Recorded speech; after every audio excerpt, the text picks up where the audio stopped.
आधी मी डॉक्टरकडे इकडे डॉक्टर अर्चना सिंगकडे आले. त्या आधी यायच्या आधी मला टीव्ही बघायला त्रास व्हायचा, डोकं दुखायचं, आणखी काहीच मला मोबाईलचा त्रास व्हायचा. नंतर मला पुष्कळ लोकांनी सजेस्ट केलं यांचं नाव, त्याप्रमाणे मी इकडे आले. आल्यानंतर मला डॉक्टरने इतकं कोऑपरेशन मला चांगलं हे केलं, मेंटली मला तयार केलं ऑपरेशन करता, कारण दोन्ही डोळ्यामध्ये मला मोतीबिंदू झाला होता. आणखी नंतर ऑपरेशनचा दिवस ठरवला आम्ही सगळ्यांनी मिळून. आणि थोडीशी मी घाबरले होते ऑपरेशन म्हटल्यावर डोळ्यांचं, पण त्यांनी मला पुष्कळ धीर दिला. आणि ज्यावेळी माझं ऑपरेशन झालं, मला वाटलं होतं दुखणार मला ऑपरेशन, असं होणार तसं होणार करून. पण मी ऑपरेशन झालं यांचं थोडं थोडं मला फील व्हायचं काहीतरी करता माझ्या डोळ्यामध्ये म्हणून. पण अकस्मात यांनी लाईट बंद केली, ऑपरेशन झालं.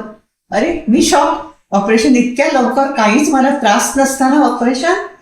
आणि मी हसून हसून, बाहेरचे लोक माझे फॅमिली लोक सगळे गाभून बसले होते. आणि मी त्यांच्या जवळ हसून हसून त्यांच्या समोरून चालवून मी बाहेर जाऊन त्यांच्या जवळ बसले. पण हे सगळं ना मला पुष्कळ हेल्प केला डॉक्टर अर्चनाने सिंग डॉक्टर.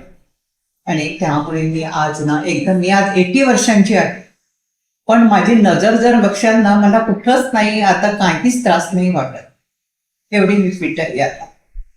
असं आता मी 1 वर्षानंतर आता परत मी त्यांच्याकडे डॉक्टर अर्चनाकडे आलेली आहे चेकिंग करायला. 2 वर्ष झाली ऑपरेशन झालं, काही त्रास नव्हता, पण एक चेकिंग करायचं असतं म्हणून मी आले.